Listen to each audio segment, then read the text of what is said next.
Welcome parents. दोस्तों, आज के इस वीडियो में मैं आपके साथ 5 ऐसे मेडिकल रीजंस डिस्कस करूंगा जिसकी वजह से कि बच्चे की भूख कम हो रखी है। ये पांचों जो मेडिकल रीजंस है बहुत इंपॉर्टेंट है एज ए पेरेंट आपके लिए जानना। यदि इनमें से कोई भी बीमारी आपके बच्चे को है तो आप महसूस करेंगे कि बच्चे की जो भूख है वो बहुत कम हो रखी होती है। लेकिन वीडियो को शुरू करूं उससे पहले यदि आपने चैनल को सब्सक्राइब नहीं किया है तो चैनल को सब्सक्राइब कर लें, बेल आइकन को दबा दीजिए और इसके बाद जो ऑल आ रहा है उस पर क्लिक जरूर कर दीजिए। तो दोस्तों, इसमें जो नंबर 1 रीजन है, पहला कारण ये रहता है पेट में कीड़े। बहुत इंपॉर्टेंट है। कम्युनिटी पे भी मैंने आपसे एक बार पोस्ट में पूछा था कि क्या आपने पिछले 6 महीने में अपने बच्चे को कीड़े की दवाई दी है या नहीं दी है। आपके बहुत से आपके कमेंट्स आए हैं, आपके बहुत से रिप्लाई आए हैं। किसी ने कहा हमें पता नहीं है, किसी मदर ने कहा कि यस हमने दी है और ये देनी ज़रूरी है। तो देखिए, मैं आपको एक बात बताऊं, नेशनल डिवॉर्माइज डे जो चलता है वो रहता है हर साल की फरवरी की 10 तारीख को। और ये एक इम्पॉर्टेंट हमारे इंडिया के अंदर बहुत इंपॉर्टेंट कारण है कि बच्चों के पेट में कीड़े रहते हैं और इन कीड़ों की वजह से बहुत से ऐसे लक्षण रहते हैं। उनमें से एक रहता है कि बच्चे की भूख कम हो रखी होती है। ये जो कीड़े रहते हैं ये अंदर ही अंदर बच्चे का जो खाना बच्चा खा रहा है, वो जो न्यूट्रिएंट्स ले रहा है उसमें से काफ़ी कुछ न्यूट्रिएंट का पार्ट वो ले जाते हैं। इससे बच्चे की ग्रोथ और उसके डेवलपमेंट पे बहुत फ़र्क पड़ता है। और हर 6 महीने के अंतराल पर बच्चों को कीड़े की जो दवाई है वो दी जाती है।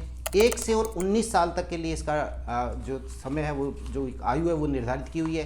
1 से 2 साल के बच्चे जो रहते हैं उनको एल्बेंडाजोल दिया जाता है 200 mg, और जो 2 साल से ऊपर के बच्चे हैं उनको दिया जाता है 400 mg की एक खुराक।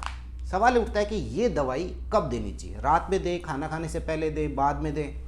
देखिए, यूजुअली इसको रात को सोने से पहले दिया जाता है, पर आप सुबह खाली पेट भी बच्चे को दे सकते हैं।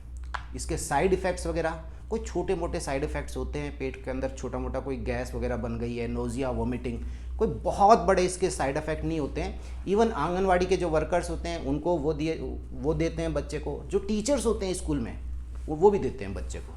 तो ऐसा कोई मेजर इशू नहीं है। तो बच्चों के पेट में कीड़े होने का जो एक है ये एक बड़ा कारण है। आप मुझे कमेंट्स में बताना कि क्या आपने अपने बच्चे को कीड़े की दवाई दी है या नहीं दी है। उसके बाद दूसरा जो कारण है वो एक बहुत इंपॉर्टेंट है, पर दूसरा कारण मैं टच करूं उससे पहले मैं एक बात और आपके साथ डिस्कस करना चाहता हूं जो पेट के कीड़े से रिलेटेड है। कि देखिए, आपने दवाई तो दे दी है, यहाँ पर प्लीज़ आप बच्चे के हाइजीन का भी बहुत ध्यान रखिए। बहुत इंपॉर्टेंट है बच्चे के नेल्स कटे हुए हैं कि नहीं कटे हुए हैं। बच्चा जो है हैंड वॉशिंग वाली जो उसकी आदत है, खाना खाने से पहले, खाना खाने के बाद, शौच जो है टॉयलेट जाने से पहले, टॉयलेट जाने के बाद, वो हैंड वॉशिंग वाली उसकी आदत है या नहीं है।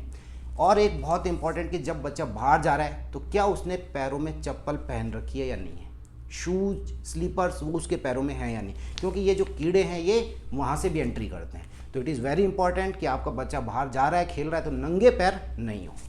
अब बात करता हूँ मैं आपसे जो दूसरा कारण है, बहुत वीडियोज़ में मैंने आपके साथ डिस्कस किया है, और ये रहता है आयरन की कमी। बहुत इंपॉर्टेंट ये एक न्यूट्रिएंट है, आपको ध्यान रखना चाहिए कि क्या मेरे बच्चे में कहीं आयरन की कमी तो नहीं हो रखी है। उसकी भूख कम हो रखी होगी, बच्चा चिड़चिड़ा हो रखा होगा, बच्चे के व्यवहार में परिवर्तन होगा, उसकी जो लर्निंग एबिलिटीज़ हैं उस पर फ़र्क पड़ता है। और जैसे आयरन की कमी को दूर किया जाता है, आयरन के सप्लीमेंट्स दिए जाते हैं, आयरन की डाइट दी जाती है, आप बच्चे के व्यवहार में अलग ही परिवर्तन देखेंगे। उसकी भूख बढ़ जाती है, उसका स्वभाव जो एक चिड़चिड़ा हर समय रोने वाला बच्चा था वो एक हैप्पी बेबी के रूप में आपको दिखाई देगा। तो एज ए पेरेंट आप हमेशा ध्यान रखिए कि आप आयरन रिच डाइट दे रहे हैं या नहीं दे रहे हैं। 4 महीने के बाद, जब बच्चा 4 महीने का होता है, उसके बाद आयरन के सप्लीमेंट दिए जाते हैं। आपका बच्चा यदि इस एज ग्रुप में है, 4 महीने का है, तो क्या आपने उसको आयरन का सप्लीमेंट देना स्टार्ट किया कि नहीं। अपने पीडियाट्रिशियन से मिले, आयरन के सप्लीमेंट उसे दें, और 1 साल की उम्र तक दिए जाते हैं। और 1 साल के बाद फिर वहाँ पर आपकी एक रेस्पॉन्सिबिलिटी है कि हाँ, मैं उसकी डाइट में आयरन का विशेष ध्यान रखूँगी। तो आयरन रिच डाइट कौन कौन सी हो सकती हैं, मैंने कम्युनिटी पे बहुत सी अपनी पोस्ट की हुई है, आप मेरे वीडियोस देख सकते हैं। आयरन से रिलेटेड मेरे कई वीडियोस हैं। मैं इस चीज़ पे बहुत ज़्यादा स्ट्रेस देता हूँ क्योंकि मैंने मेरी प्रैक्टिस में देखा है, ज़्यादातर जो सबसे बड़ा कारण मैंने देखा बच्चों के अंदर किसी भी चीज़ से रिलेटेड इम्यूनिटी तक वीक हो जाती है, उनकी बार बार इन्फेक्शन का खतरा रहता है, ये एनीमिया होता है, आयरन डेफिशिएंसी एनीमिया। तो प्लीज़ आप चाहते हैं कि आपके बच्चे की भूख बढ़े, उसका विकास अच्छा हो, तो आयरन का विशेष ध्यान रखें। पॉइंट नंबर 3, कॉन्स्टिपेशन, कब्ज आजकल महामारी की तरह फैल रखा है। कारण सिंपल सा, एक तो फाइबर्स नहीं जा रहे हैं खाने के अंदर, जंक फूड की मात्रा ज़्यादा जा रही है, बच्चों का जो सीटिंग वाला जो है सीडेंट्री लाइफ स्टाइल हो गई है आजकल, वो फिजिकल एक्टिविटी बहुत कम हो रखी है। यहाँ पर मैं बहुत ज़्यादा आपसे चर्चा नहीं करूँगा। इससे रिलेटेड मैंने 3 वीडियोज़ बनाए हुए हैं, कारण निवारण इससे रिलेटेड मेरे 3 वीडियोज़ हैं, आप देख सकते हैं। मैंने इसको पॉइंट टू पॉइंट हिट किया है। मैं यहाँ पर सिर्फ एक चीज़ आपसे बताऊँगा, इसके अंदर बच्चों का आप विशेष ध्यान रखें, उनकी फाइबर वाली डाइट, फिजिकल एक्टिविटी हो रही है कि नहीं हो रही है, और 2 चीज़ें उनकी डाइट में जोड़ दीजिए, एक तो आलू बुखारा और एक फ्लैक्स ऑयल। आलू बुखारा एंड फ्लैक्स ऑयल रामबाण की तरह से काम करेंगे। कैसे देने हैं, कितनी मात्रा देनी है, मैंने मेरे वीडियोस में बताया हुआ है, आप वहाँ पर इन तीनों वीडियोस को देख सकते हैं। कॉन्स्टिपेशन बहुत खतरनाक हो रखा है, बच्चों को इतना हार्ड स्टूल आता है कि पेरेंट्स से भी देखा नहीं जाता है, ब्लीडिंग तक वहाँ से स्टार्ट हो जाती है। पॉइंट नंबर 4, देखिए किसी बीमारी के बाद, स्पेशली जैसे बच्चे को दस्त हुए हैं, अब आप देखेंगे कि दस्त के बाद बच्चे की जो भूख है वो घट गई है, एकदम से जो है वो कम हो गई है, आपने ऐसा महसूस किया होगा। तो ऐसी स्थिति में जब भी बच्चे को कोई एक्यूट इलनेस हुई है, कोई परेशानी हुई है, कोई दस्त हुए हैं, उल्टी हुई है, कोई ऐसा एपिसोड हुआ है, तो ऐसी स्थिति में ध्यान रखिए कि उसको कैलोरी इंटेक थोड़ा ज़्यादा चाहिए। तो वहाँ पर आप स्पेशली जो ऐसे हाई एनर्जी डेंस फूड हैं वो उसको दीजिए। यहाँ पर मैं आपको दस्तों में एक चीज़ बताना चाहूँगा, यदि दस्त हो रखे हैं बच्चे को तो दूध रोक दीजिए उसका कुछ समय के लिए, दही पे आ जाइए। दही जो है वो एक इंटेस्टाइनल फ्रेंडली है, आपने भी महसूस किया होगा। दूध से जो वहाँ पर हीलिंग है, जो आपके जो इंटेस्टाइन के जो सेल्स हैं उनकी हीलिंग जो है उसमें टाइम लग जाएगा। तो ऐसी स्थिति में जब आपके बच्चे को पोस्ट डायरियल इलनेस है तो ऐसी स्थिति में आप देखेंगे कि उसको भूख कम हो रखी है। पॉइंट नंबर 5, लास्ट रीजन बहुत इंपॉर्टेंट है। छोटा बच्चा है, आपको लग रहा है खाना नहीं खा रहा है, मुंह को ऑब्जर्व कीजिए, मुंह को देखिए, छाले तो नहीं है कहीं पर। ऐसी स्थिति में यदि बच्चे के पास बैलेंस डाइट नहीं जा रही है, प्रॉपर बी कॉम्प्लेक्स नहीं जा रहा है विटामिन्स का, तो उसके मुंह में छाले स्टार्ट हो जाएंगे।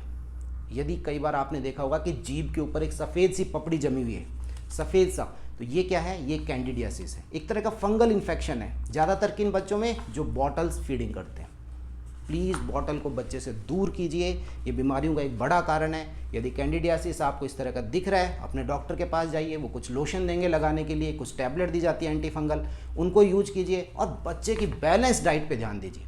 विटामिन्स जा रहे हैं कि नहीं जा रहे हैं उसको प्रॉपरली, उसका कैलोरी इनटेक प्रॉपर, प्रोटीन जा रहा है कि नहीं जा रहा है, और अच्छे फैट्स, ओमेगा 3 फैट्स ये जा रहे हैं कि नहीं जा रहे हैं।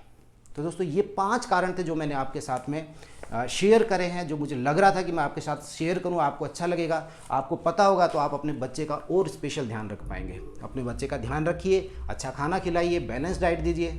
डाइट बहुत सबसे ज़्यादा एक ज़रूरी चीज़ है, मदर को पता होगा तो बच्चा जो है वो डेफिनेटली उसको फ़ायदा होगा। तो उम्मीद करता हूँ आपको अच्छा लगा होगा वीडियो। अच्छा लगा है तो इसे लाइक करें, शेयर करें एंड प्लीज़ चैनल को सब्सक्राइब करें। Thank you.